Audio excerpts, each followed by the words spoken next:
वो उम्र जब दुनिया शादी सोचती है। अब तक आपने देखा, एक बच्चे ने पाली का पहला वाक्य समझा और जीवन का सार पाया। वक्त गुजरता रहा और वो बच्चा अब बच्चा नहीं रहा था। उम्र बदल रही थी। 13 साल की उम्र, और उस जमाने में यह उम्र बहुत अहम मानी जाती थी। एक शाम पिताजी और माँ धीरे धीरे बात कर रहे थे। उसने सुना, अब उम्र हो गई। उम्र हो गई यानी शादी की बात शुरू होने वाली थी। ये जानकर दिल भारी हुआ। उस जमाने में ये सामान्य था, 14-15 साल में शादी हो जाती थी। मगर उसके लिए ये सामान्य नहीं था, उसका मन तो कहीं और था।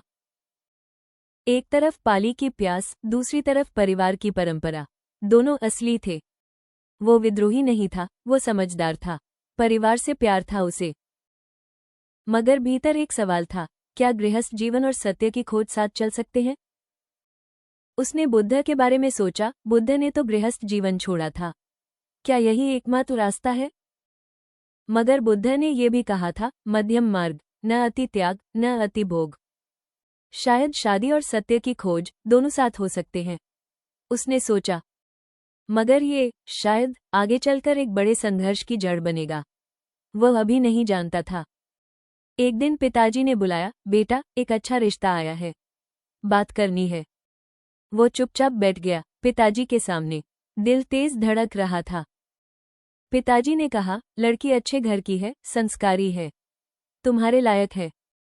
उसने पूछा नहीं, मना नहीं किया, बस सुनता रहा। यही उसका स्वभाव था।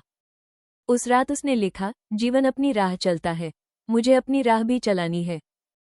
ये द्वंद्व, ये टकराव, यह उसकी सबसे बड़ी परीक्षा बनने वाला था। मगर जो परीक्षा में खरा उतरे वही असली सोना होता है।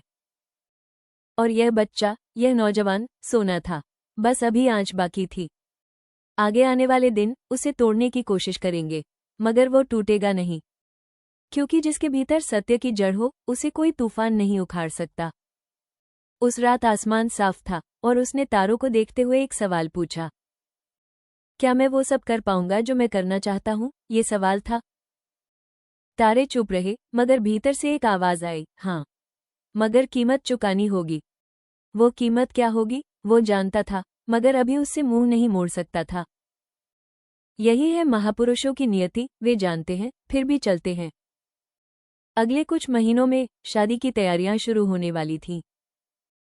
और उधर उसकी पाली की पढ़ाई भी जारी थी। दोनों जिंदगियां साथ चल रही थीं।